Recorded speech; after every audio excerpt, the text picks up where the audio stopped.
Tonight, here's what people are talking about. You all saw the news. Whoopi will be back here in 2 weeks. Okay. 13 words on Whoopi and out. Were Whoopi's View co-hosts silenced today? You would have thought that they would have spent the very first segment with a robust discussion on this because it's very much a hot topic.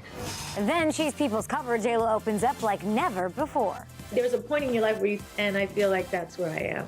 After breaking his back falling off an electric bike, Simon Cowell goes down again.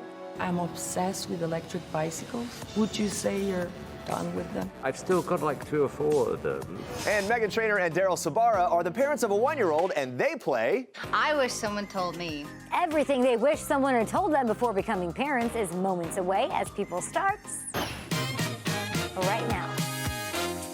Welcome to People, everybody. I'm Kay Adams, and a day after apologizing once again for her insensitive remarks about the Holocaust, Whoopi Goldberg has been suspended for 2 weeks from the show, and her View castmates are not happy about it.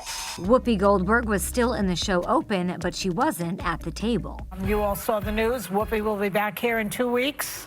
Okay. And with those 13 words, Joy Behar kicked off Wednesday's show, making no further mention of today's hottest topic. And they just launched right into the normal topics that they would hit from the news, ignoring the rest of what the elephant in the room was, that Whoopi had been suspended. Just last night, ABC News President Kim Godwin announced the suspension, saying in a statement, "While Whoopi has apologized, I've asked her to take time to reflect and learn about the impact of her comments." Behind the scenes, Whoopi's co-hosts are said to be furious with the network's decision.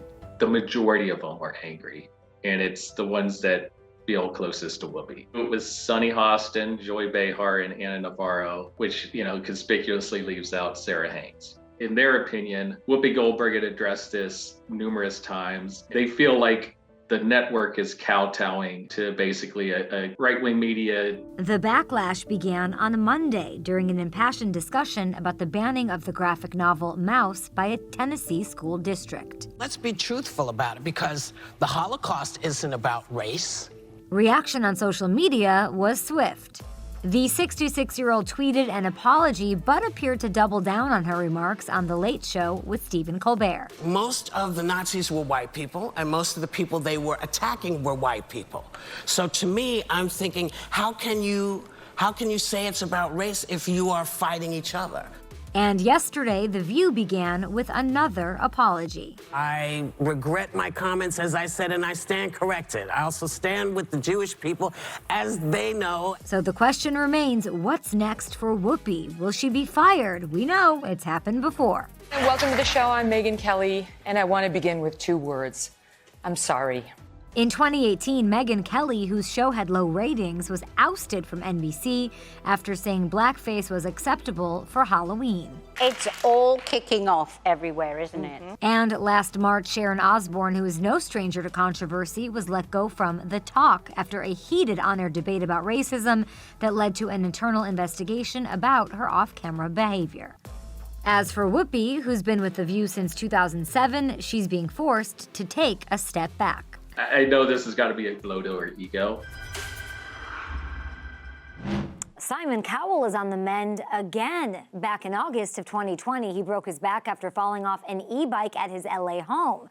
He had a metal rod put in during a 6-hour surgery, so I would probably never get on an e-bike again. He did, and had another accident, this time near his West London home.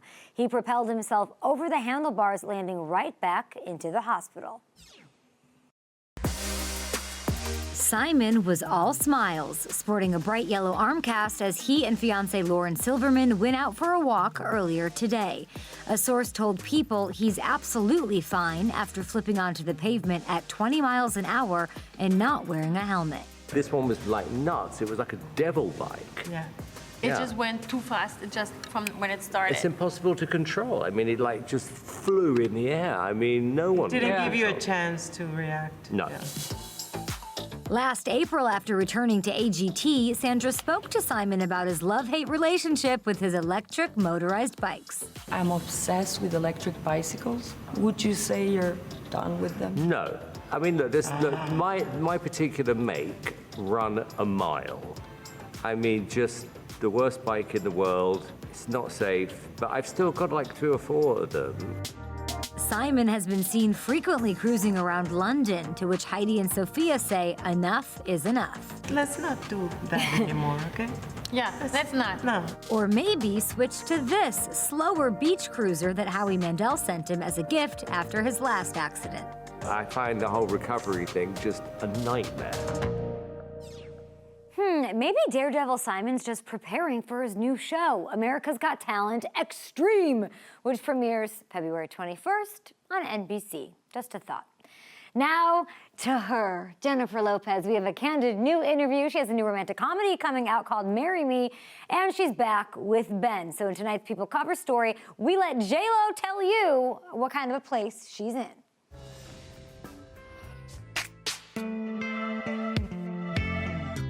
I definitely feel like I've had my own yellow brick road.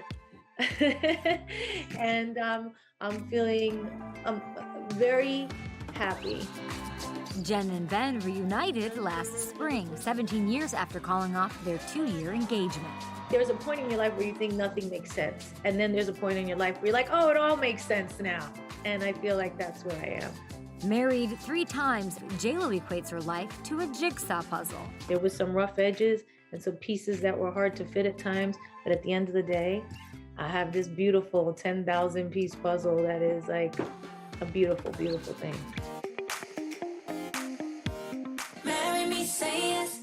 In her new movie, Marry Me, J-Lo takes on her most personal role yet, playing a pop star. There isn't a whole research part to it. I didn't have to do that for this. I didn't have to go, what is it like to be an artist who performs in front of 50,000 people? Like, I know what that's like. I'll marry you. You. She falls in love with a math teacher played by Owen Wilson after plucking him from the crowd at a concert. Shot in New York City, the movie shows what it's like to live under a Lopez-like spotlight. With 194 million followers on Instagram, she says the fame game has changed. I think people with social media, they feel like they know you, but we're still kind of putting out what we want to put out. A producer on the film, J-Lo was hands-on, even curating the soundtrack herself. After all, it is the first musical she's done since her breakthrough role in Selena 25 years ago. I love musicals, and I've never really had the chance to do one since Selena. And even then, it wasn't my voice, it was Selena's voice in the movie. Marry Me will be in theaters and streaming on Peacock Valentine's Day weekend.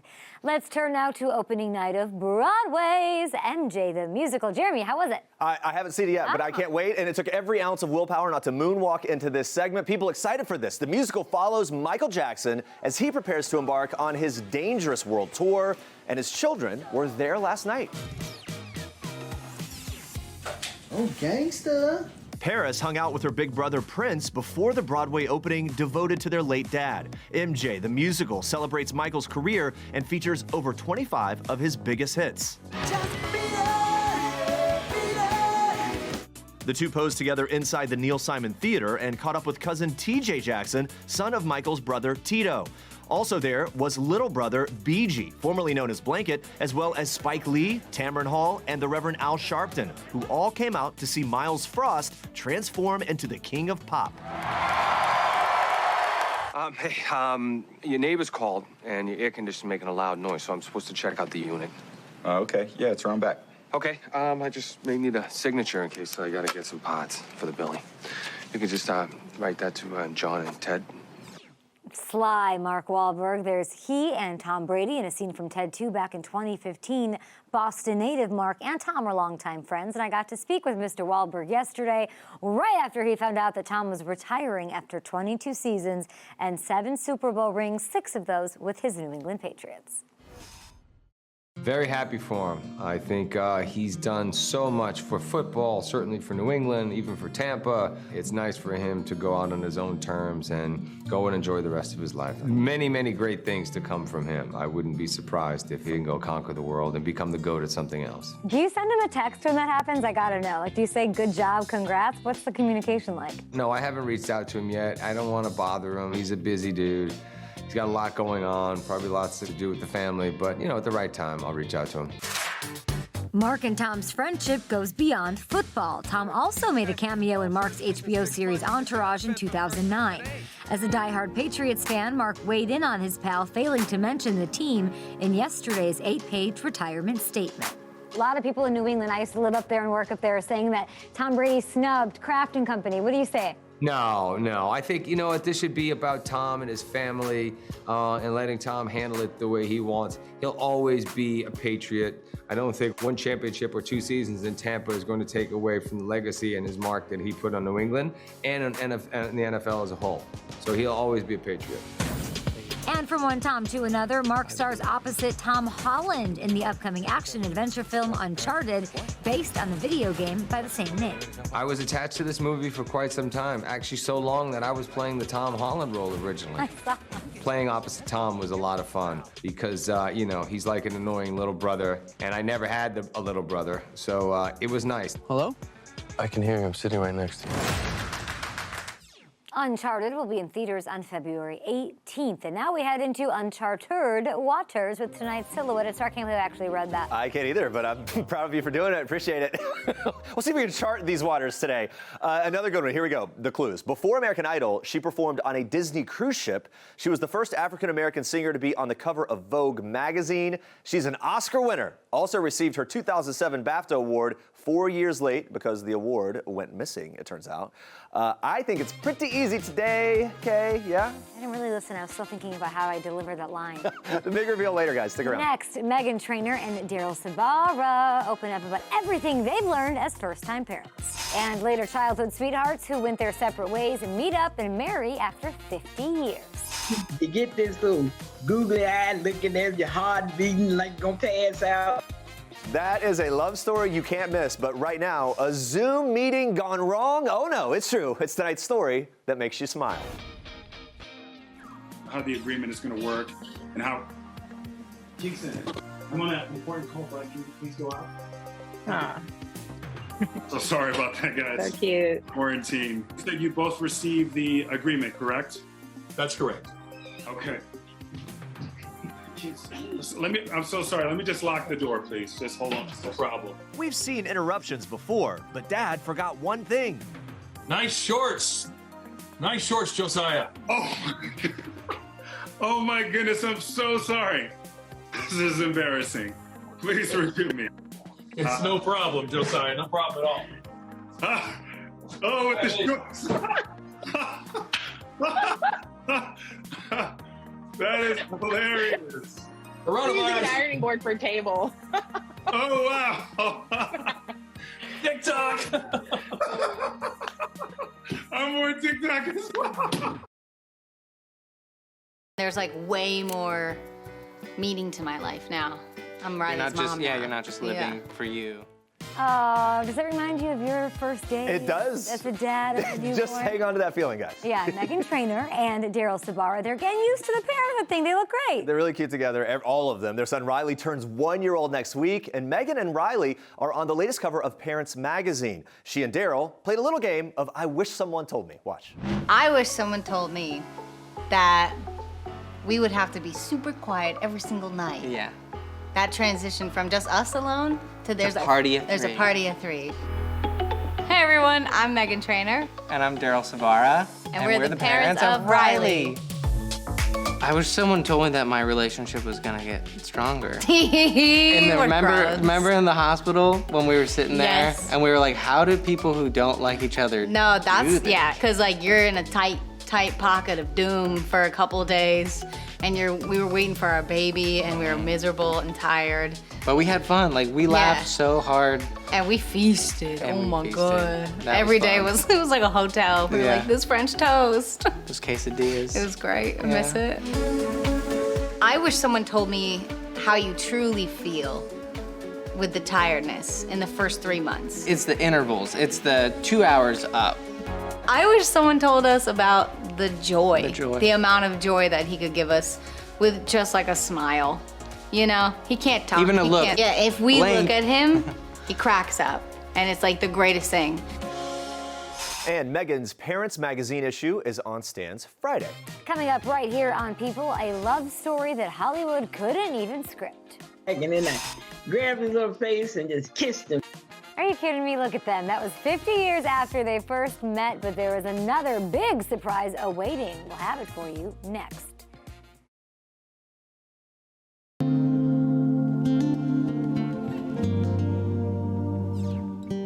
Now for a love story that was truly meant to be. Two high school sweethearts who found their way back to each other 50 years after fate tore them apart. She looked better and more, oh wow, she took my breath away from me. Jim Starr will never forget that day in September 2020 when he reunited with his childhood sweetheart, Vivian. I looked at him and I just grabbed him, just hugged him. Just grabbed him when I saw him, and he grabbed me, hugged me back, and then I grabbed his little face and just kissed him. I said, well, I don't care what he's thinking, That night stirred up all the feelings they had when they first laid eyes on each other in 1964. He was new in town, and Vivian spotted him playing ball. One of my girlfriends said, well, who are you looking at? And I said, I don't know, but I want him. And from that point on, I started pursuing him. And he'll walk me to school and carry my books and everything. He was so sweet. And I thought the real of Mr. Starr. Every time I see him, I light up like a Christmas tree. We get so excited about one another. But when Jim's mother took ill in New Jersey, he left North Carolina to take care of her. Vivian visited once, but they eventually lost touch. He pursued a career as a radio DJ, changing his on-air last name from Spates to Starr. They even had short marriages to other people. I used to think about Vivian and certain songs that I played on the airwaves. I thought about her.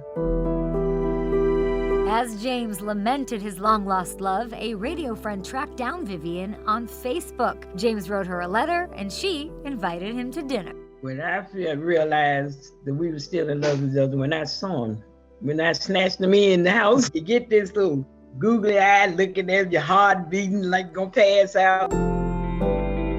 And there was so much more awaiting Jim that night. A child named Larice and grandchildren. I knew she was my daughter. I picked up the vibes.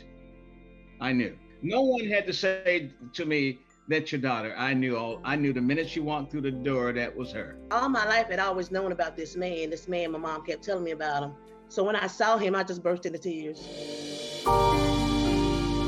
Last September, 75-year-old Jim and 71-year-old Vivian tied the knot, becoming the family they always dreamt of being. It's wonderful to have a dad. He's a great father. I said, you're the best father in the world, Dad. Lean on in here so I can hug on you. Okay. So we do that all the time. There's so much more to this love story. You can read it in the new Love issue, People, out Friday. Love is in the air, and I love this segment. You ready? Sure. The Silhouetted Star. Once again, here are the clues if you need them. Before American Idol, she performed on a Disney cruise ship. She was the first African-American singer to be on the cover of Vogue magazine. Oscar winner. Also received her 2007 BAFTA award 4 years late because the award went missing. Bonus clue. What? There's Oscar buzz for her again this year. Why is Jennifer Hudson in the news? Jennifer Hudson, good job, first of all. She is in the news because she is a SAG Award nominee for Best Actress in Respect, a role that I loved her in. Check it out if you haven't seen it. That's a great movie. Yeah. And I don't agree always on what great movies are. But this one is. She does an incredible job. Well, you like Scream 4, too, so there's that. Kidding, we love Scream. I'll go to bat for that one, too. So coming up, are we going to have an early spring or 6 more weeks of winter? Find out. We've got Phil, did he see a shadow? Ned Ryerson, Groundhog's Day. Puxatani's on it.